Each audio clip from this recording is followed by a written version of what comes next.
How successful of a run as a head coach has Sean Payton been?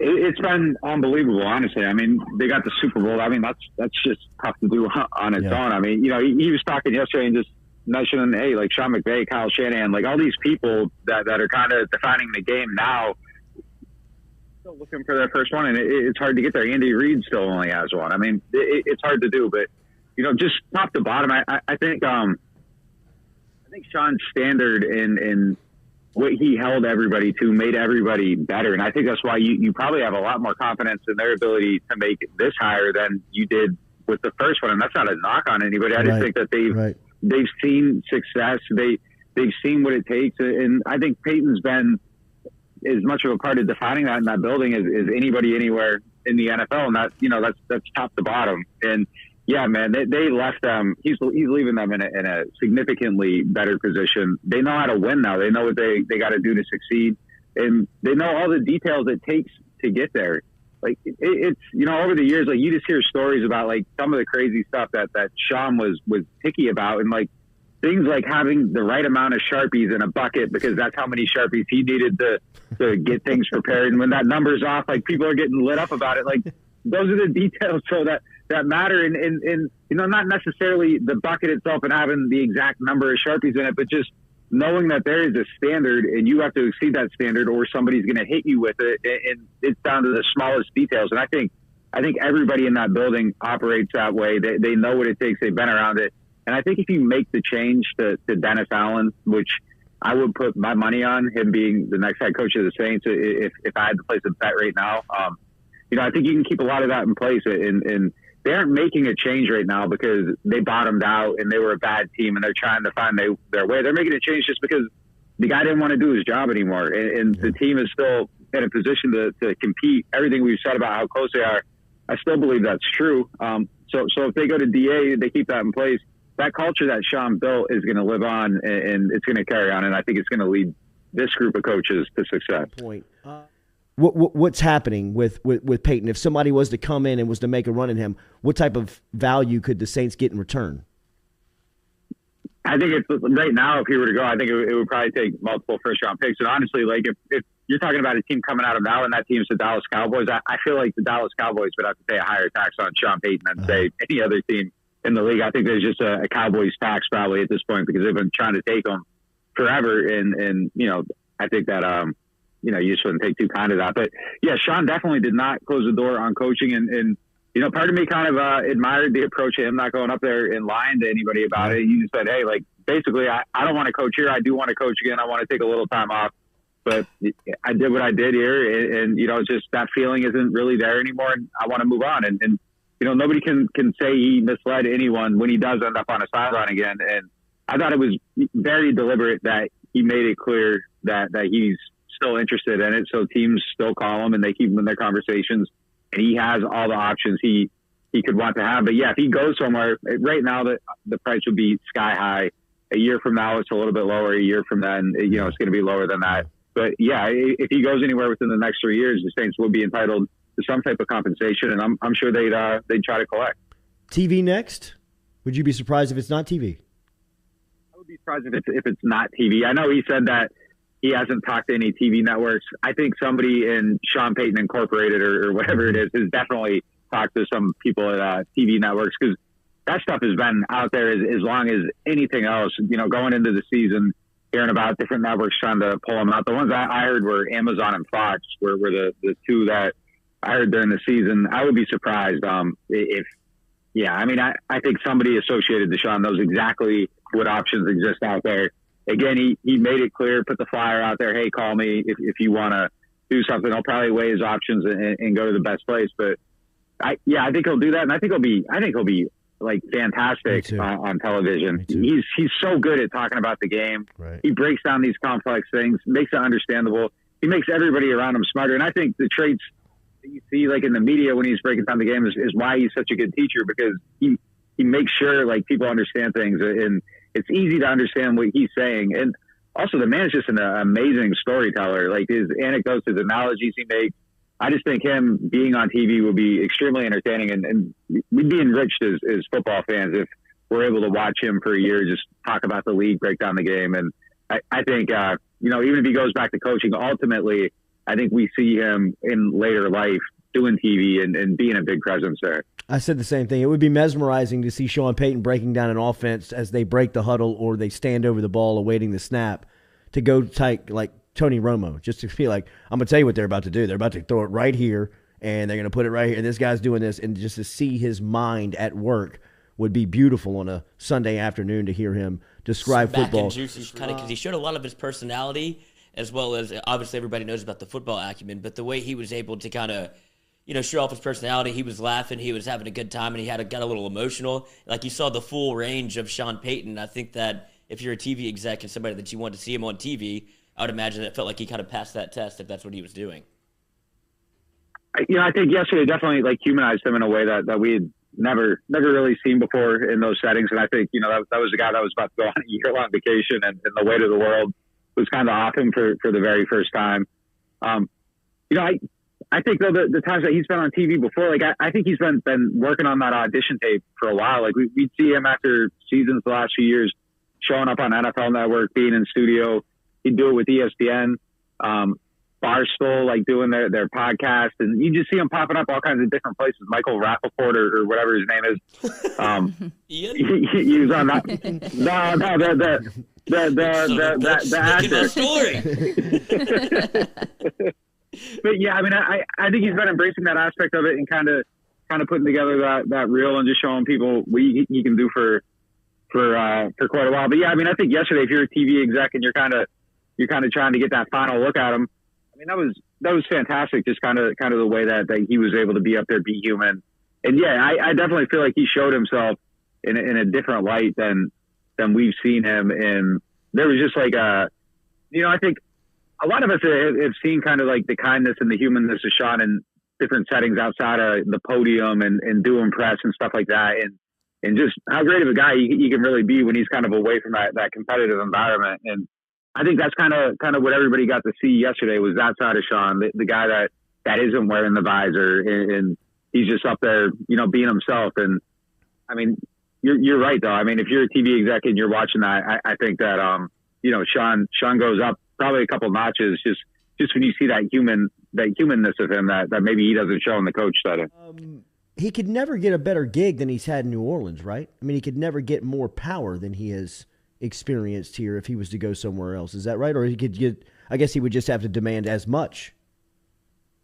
Well, I don't know if that situation exists anywhere else, honestly. And the biggest evidence of that is that salary cap. And we talk about this thing every year, and it's such a big deal, and people freak out about the huge numbers, and then they dig their way out of the huge numbers. And the reason they're able to dig their way out of those huge numbers, when you're cutting $80 million from the cap, somebody's writing $80 million in checks that got to be paid today. And that's the owner. And I don't know that you're going to get Jerry Jones to cut $80 million in checks on top of what he already wrote, messing up his cash flow, messing up the money he's able to invest short term. A lot of people are going to keep a closer eye on those type of things. And closer eye is the wrong word, but they're going to ask more questions, and there's probably going to be more pushback. Whereas Gail's just supporting the team, and she's doing what the coach is telling her needs to be done. And that's why a lot of people consider her to be one of the best owners in the NFL. She's doing whatever it takes to keep this team competitive and giving them the leeway and the power and the authority to run it with trust and do what they need to do to be successful. And it works. But I don't know if other places you're going to get that. And, I think if you're a Jim Irsay and everybody in the league is writing these stories about the cap and cap hell and you're mismanaging it and all that stuff, I think people like that are going to start poking around. They're going to start hearing the noise. Maybe they aren't going to have the same level of trust, and they're going to ask questions and have pushback and maybe not understand it the same way, because what the Saints do does work, but it's unconventional. And, it's kind of like you read Moneyball in the book. It's, sometimes I feel like people that talk about this stuff are like the scouts that are talking about what a guy's girlfriend looks like and trying to equate that to the baseball. And it's this is such outdated thinking and stupid, but I think the Saints are kind of at the forefront of doing things differently. And when people do that, people get uncomfortable and they don't understand why someone's not operating within the norm.